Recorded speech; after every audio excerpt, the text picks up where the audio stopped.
কর্মব্যস্ততার জীবনে কাজ করতে করতে আমরা একসময় সত্যিই মানসিকভাবে ক্লান্ত হয়ে পড়ি, আর মনে হয় সব কাজ ছেড়ে দিয়ে চলে যাই সেই কল্পনার ভিন্ন জগতে, যেখানে কোনো কাজ নেই, কর্মব্যস্ততা নেই, নেই কোনো বাধ্যবাধকতার সীমানা। চলে যাই সেই স্বপ্নের দেশে। তাই তো আজ আমার কলমে শুধু 2 লাইন। উদাসীর সাথে জরাজীর্ণ মন আজ সত্যিই বড় ক্লান্ত। অবসরের জোয়ারে ভেসে যেতে চায় মন, তাই আজ অশান্ত। মন মাতাল হইল বনফুলে আর সুমধুর কলতানে, তাই তো আজ হইল গন্তব্য শুশুনিয়ার পাহাড়ের আহ্বানে।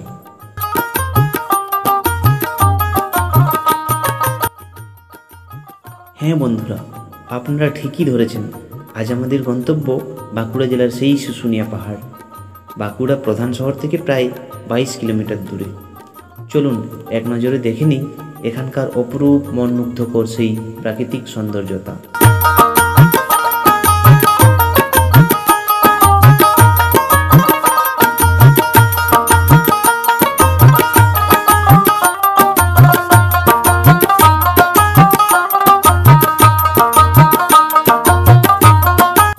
দিনটা ছিল শনিবার, ইংরেজি 1/6/2024। আর সেই দিন সমস্ত কাজ বন্ধ করে আমি আর আমার সহপাঠী জনার্দন বাইক নিয়ে বেরিয়ে পড়লাম সেই শুশুনিয়ার উদ্দেশ্যে। মানবাজার থেকে লালপুর হয়ে NH60A ধরে আমরা এগোলাম। NH60A রাস্তা ধরে 2 বন্ধু মিলে গল্প করতে করতে যাচ্ছিলাম।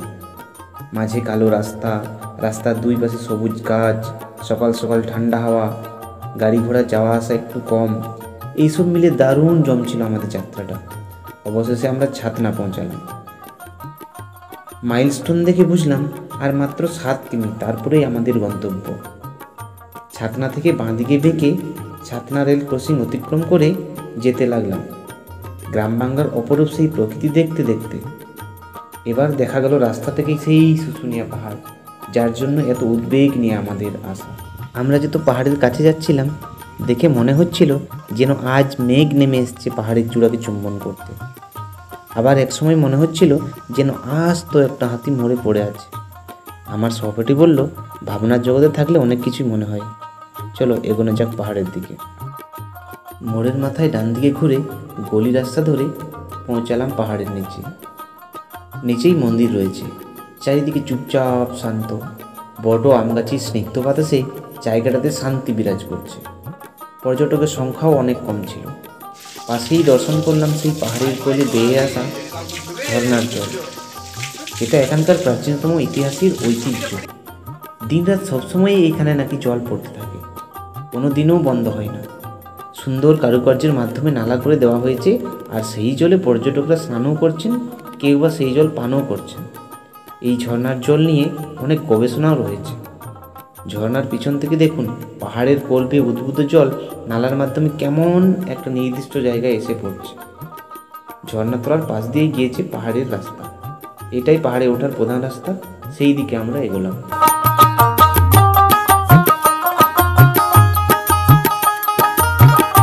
নমস্কার দর্শক বন্ধুরা, আজকে আমরা এসেছি পশ্চিমবঙ্গের যে বাঁকুড়া জেলা রয়েছে, তো বাঁকুড়া জেলার অন্যতম একটা পাহাড় শুশুনিয়া পাহাড়। সেই শুশুনিয়া পাহাড় থেকে সকলকে স্বাগত জানাচ্ছি। আজকে আমরা পাহাড়ে উঠবো এবং দেখাবো কতদূর আমরা উঠতে পারছি। আজকে যথেষ্ট কিন্তু গরম রয়েছে, আজকে মোটামুটি 40 ডিগ্রির কাছাকাছি টেম্পারেচার রয়েছে। তো আমরা আজকে এসেছি আপনাদের দেখাবো কত সুন্দর এখানে পাহাড়ের উঠার যে ট্র্যাক বা রাস্তা যে রয়েছে খুব সুন্দর। এখানে কিন্তু পাথরে তৈরি করা এখানে রাস্তা কিন্তু উপর দিয়ে গেছে, তো দেখাবো।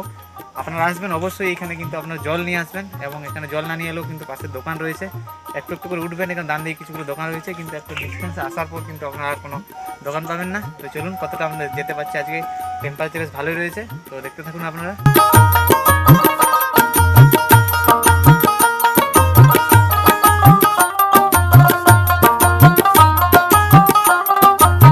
এবড়ো খেবড়ো পাথরের রাস্তায় আমরা পাহাড়ে উঠছিলাম। মাঝে মাঝে অন্য পর্যটকদের দেখে আমরাও উৎসাহ পাচ্ছিলাম। ওঠার পথে কিছু দূর পরপর দোকানও বসে। লেবু জল খেয়ে এনার্জি নিয়ে আবারও আমরা উপরে উঠতে লাগলাম। তো দর্শক বন্ধুরা, অনেকটা আমরা চলে এলাম, আর দেখি কতটা বাকি রয়েছে। তো একটু লেবু জল খেয়ে মাঝে মাঝে দোকান কিন্তু আমরা এখনো পর্যন্ত দোকান পাচ্ছি। ঠিক আছে, মোটামুটি 6-7টা দোকান পাওয়া হয়ে গেল। উপর দিকে দেখি কতটা কী রয়েছে। তো আমরা এখন মোটামুটি এনজয়ের সাথেই কিন্তু উঠছি, দেখা যাক কতদূর কী করতে পারছি। আর এখান থেকে উপর থেকে গ্রামের যে গাছপালাগুলো রয়েছে, নিচের যে দৃশ্য, সেই দৃশ্যটা তুলতে ধরতে পারছি কিনা দেখা যাক। তো চেষ্টা করবো একটু উঠেই কিন্তু ওখানে গ্রামের দিকের যে দৃশ্যটা রয়েছে সেটা তুলে ধরার চেষ্টা করছি। এই শুশুনিয়া পাহাড় হলো বাঁকুড়ার দ্বিতীয় বৃহত্তম পাহাড়, যার উচ্চতা 448 মিটার বা 1470 ফুট। আর বাঁকুড়ার বৃহত্তম পাহাড় হলো বিহারীনাথ, যার উচ্চতা হলো 451 মিটার বা 1480 ফিট। 42 ডিগ্রি সেন্টিগ্রেড উষ্ণতার দিনে পাহাড়ে উঠতে উঠতে আমরা হাঁফিয়ে গেছিলাম। যেমন রোদ ছিল তেমনি আবার ঘাম ঝরছিল শরীর থেকে। শেষমেশ আমরা অর্ধেকের একটু বেশি উঠে ছবি ও ভিডিও করে আমরা নিচে নেমে এলাম। তো দর্শক বন্ধুরা, নিচে বসার জায়গা আছে, খুব সুন্দর। এখানে নিচে শান্তি রয়েছে। তো চুপচাপ চারিদিকটা, আমরা সিজনে আসেনি বলে এখানে কিন্তু ফাঁকা ফাঁকা রয়েছে। দারুণ একটা শান্তির জায়গা। আমরা ক্লান্ত হয়ে গেছিলাম, ক্লান্ত হওয়ার পর জল ফল খেয়ে ঝর্ণাতে একটু হালকা হাত পা মুখ ধুয়ে এখানে বসলাম। খুব সুন্দর দেখতে পাচ্ছ তোমরা, কত সুন্দর। লোকজনের কিন্তু কম রয়েছে, লোকজন খুব সুন্দর। এখানে কিন্তু আমরা শান্তিভাবে এখানে বসে একটু রেস্ট নেব, তারপর আমরা বেরিয়ে যাবো ধীরে ধীরে এখান থেকে।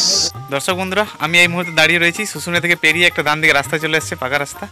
তো এইদিকে যে গ্রামটা দেখতে পাচ্ছেন, রাস্তাটা ঢালাই রাস্তা চলে গেছে, এটা শিলিগুনা গ্রামের দিকে গেছে। আর পিছন দিকে আপনারা দেখতে পাচ্ছেন কত সুন্দর এখানে দেখা যাচ্ছে শুশুনিয়া পাহাড়কে। তো একটু দেখাই এখানে কত সুন্দর এখানে ব্যাকগ্রাউন্ডে রয়েছে, পাহাড়টা দেখতে কত সুন্দর লাগে। তো আপনারা একটু উপভোগ করুন।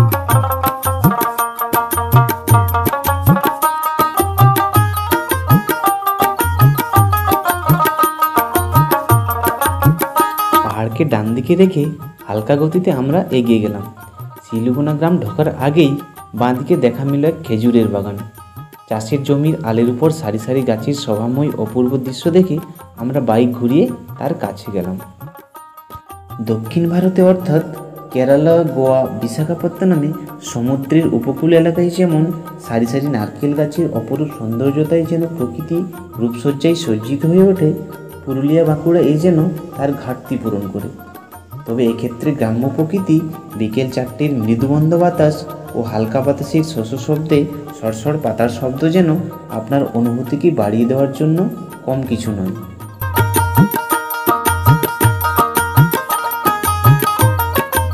এবার কিছু কেনাকাটার পালা। স্মৃতি হিসাবে কিছু নিয়ে যাওয়া যাক এখান থেকে। পাহাড়ের নিচে গলির রাস্তায় অনেক দোকান বসে। সত্যি এখানকার হস্তশিল্পের ছোঁয়ায় পাথরের তৈরি বিভিন্ন জিনিসপত্র চোখে পড়ার মতো। তাছাড়াও দোকানদারদের সঙ্গে দর কষাকষির সময় বুঝলাম অফ সিজনে এখানে জিনিসপত্রের দাম খুব একটা বেশি থাকে না। এখানকার মানুষ সহজ আর সরল তো বটেই, আমাদের সঙ্গে অনেক কোঅপারেট করছিল প্রত্যেক জায়গায়। দর্শক বন্ধুরা, এই দুটো ব্যাগ স্মৃতি হিসাবে এখানে আমরা কিনলাম।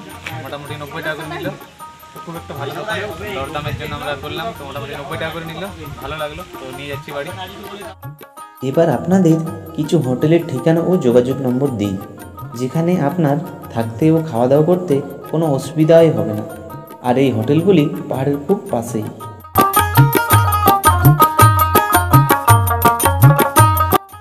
এবার সন্ধে ঘনিয়ে আসছে, ফিরতে হবে 64 কিমি। বাইক চললো বাড়ির দিকে, তবুও কেমন যেন মনটা পাহাড়ের দিকেই টানছে। আসলে এরকমই হয় প্রকৃতির প্রেমে পড়লে, বড়ই অদ্ভুত। একবার মিশে গেলে আলাদাই হতে চায় না। বাইকের পিছন থেকে আমি বারবার পিছন ঘুরে তাকাচ্ছিলাম, আর আমার সহপাঠীর দু একটা প্রশ্নের উত্তরে আমি নীরব ছিলাম। কিছু দূর যেতেই পাহাড় অদৃশ্য হতে লাগলো। শেষবারের মতো পিছন ফিরেছি আর পাহাড়ের দিকে তাকিয়েছি, আর শুশুনিয়া পাহাড় যেন আমায় হাত দেখিয়ে বিদায় বন্ধু বলে সংবর্ধনা জানাচ্ছে। আমিও হাত দেখিয়ে মনের অনুভূতিতে বললাম, আবারও আসিব ফিরে কোনো একদিন তোমারই কোলে, অবসরের মাঝে হঠাৎ কোনো একদিন সেই সোনাঝরা বিকেলে। তো দর্শক বন্ধুরা, আজকে আমার সাথী ছিল আমাদের জনার্দন। তো জনার্দন, আজকে বলো এক্সপিরিয়েন্স কেমন হলো আজকে ট্রিপের? নমস্কার সবাইকে। আমি বলবো যে খুব ভালো একটা জার্নি হয়েছে আমাদের। সকাল 8টার সময় বেরিয়েছি বাড়ি থেকে, হ্যাঁ। আর আমরা এই মাত্র পৌঁছালাম। সারাদিন ওখানেই ঘোরাফেরা এবং খাওয়া দাওয়া ওখানে হলো, হ্যাঁ। আমরা এমনিতে মোবাইলে দেখেছি যে কেমন কি মানে পাহাড়, কিন্তু আজকে আমরা নিজের সামনে গিয়ে দেখে এলাম। খুব সুন্দর একটা জায়গা, আপনারা ঘুরে আসতে পারেন। এই জায়গাটা খুব সুন্দর একটা জায়গা।